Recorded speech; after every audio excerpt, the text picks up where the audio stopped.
নেব না।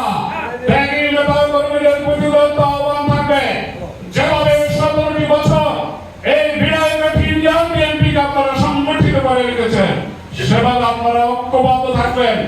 আপনারা যদি ঐক্যবদ্ধ থাকেন, এই যে নবাগতের কথা বলেন, তাদের এখানে আসার কোনো সুযোগ হবে না। আপনারাই সামনের সারিতে থাকবেন। আর একটি আহ্বান জানাবো, যারা বিগত দিনে আন্দোলনের সংগ্রামে সক্রিয়ভাবে অংশগ্রহণ করতে পারেননি, আমরা তাদেরকেও দূরে সরিয়ে দিতে চাই না। আপনারাও আমাদের সাথে থাকবেন, কিন্তু আমাদের এই ত্যাগী নেতা কর্মীদের পিছনে থাকবেন, সামনে আসার চেষ্টা করবেন না। বিগত দিনে আন্দোলন সংগ্রামে কার কি ভূমিকা ছিল, সেটা আমাদের দল অবশ্যই মূল্যায়ন করবে। বিভিন্ন বক্তব্য, বিশেষ করে আমাদের সদর উপজেলা বিএনপির সাধারণ সম্পাদক যে বিষয়টি বলেছেন, সরকারের বয়স মাত্র 100 দিন অতিক্রম হয়েছে, আপনাদের এলাকায় উন্নয়ন হবে, আমাদের মাননীয় প্রধানমন্ত্রী সুষমভাবে সমস্ত কিছু বন্টন করবেন, আপনারা দেখবেন অবশ্যই আপনাদেরকে মূল্যায়ন করা হবে। উন্নয়ন, স্থানীয় সরকারের উন্নয়ন, প্রাথমিক ধাপ হলো ইউনিয়ন পরিষদ, এরপরে উপজেলা পরিষদ, পৌরসভা এবং স্থানীয় সরকারের সর্বোচ্চ স্থান হলো জেলা পরিষদ। এভাবে পর্যায়ক্রমিকভাবে আপনারা আপনাদের নিজেদের লোকদেরকে নেতা নির্বাচিত করবেন। ইউনিয়ন পরিষদে আপনাদের যদি প্রতিনিধি নির্বাচিত হয়, তাহলে আপনাদের লোক হিসাবে সে অবশ্যই আপনাদের মূল্যায়ন করবে, করবে না? অবশ্যই করবে। সেই ক্ষেত্রে আজকে আপনাদেরকে সিদ্ধান্ত নিতে হবে। আজকে যারা ইউনিয়ন বিএনপি তৃণমূলের সম্মানিত নেতৃবৃন্দ আছে, আপনাদেরকে সিদ্ধান্ত নিতে হবে। এই বছরের শেষে স্থানীয় সরকার নির্বাচন হবে, ইউনিয়ন পরিষদ নির্বাচন হবে। আমাদের দল থেকে সিদ্ধান্ত এসেছে, দলের কোন প্রতীক না থাকলেও আমাদের দল থেকে একক ক্যান্ডিডেট থাকবে, একজন প্রার্থী থাকবে। সেই প্রার্থী কে থাকবে সেটা এখনই আপনারা নিজেরা সিদ্ধান্ত নেবেন। পরবর্তীতে আমরা উপজেলা, আমরা জেলা, আমরা আপনাদের সিদ্ধান্তকে সমর্থন দেব।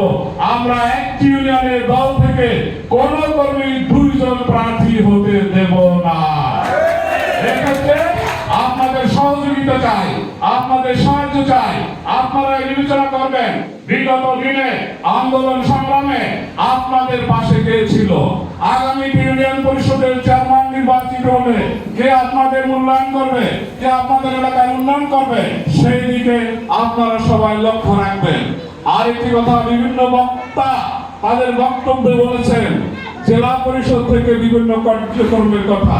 আমি এই বিষয়ে আপনাদেরকে আশ্বস্ত করছি, আজকে আপনাদের ইউনিয়ন বিএনপির সম্মানিত সভাপতি, সাধারণ সম্পাদক আছেন, আমাদের উপজেলা বিএনপির সেক্রেটারি, সাধারণ সম্পাদক, শীর্ষ পর্যায়ের নেতৃবৃন্দ আছেন, আপনারা ওয়ার্ড বিএনপির সাধারণ সম্পাদক এবং সভাপতি, আপনারা সিদ্ধান্ত নেবেন কোন এলাকায় কোন কোন স্কিমগুলো জেলা পরিষদের মধ্য থেকে নেওয়া যায়।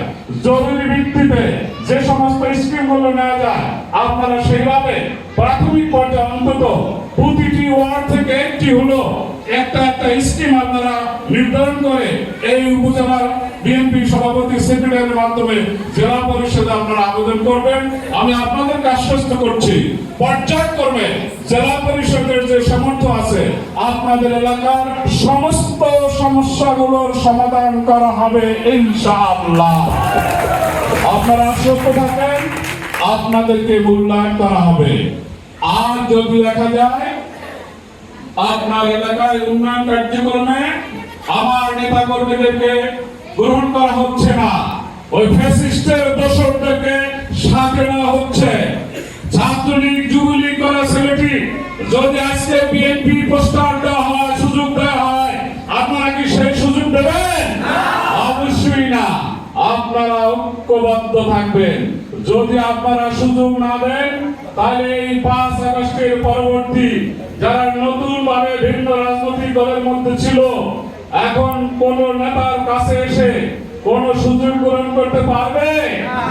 আপনারা সে বিষয়ে ঐক্যবদ্ধ থাকবেন ইনশাআল্লাহ। আপনার আওয়াজ তুলুন। আপনার ওয়ার্ডে, ইউনিয়নে যদি কোনো অনিয়ম হয়, আপনার এলাকার কোন নেতা কর্মীর যদি মূল্যায়ন না হয়, আপনারা ওয়ার্ড থেকে, ইউনিয়ন থেকে আওয়াজ তুলুন। সেই আওয়াজ সূচনা পর্যন্ত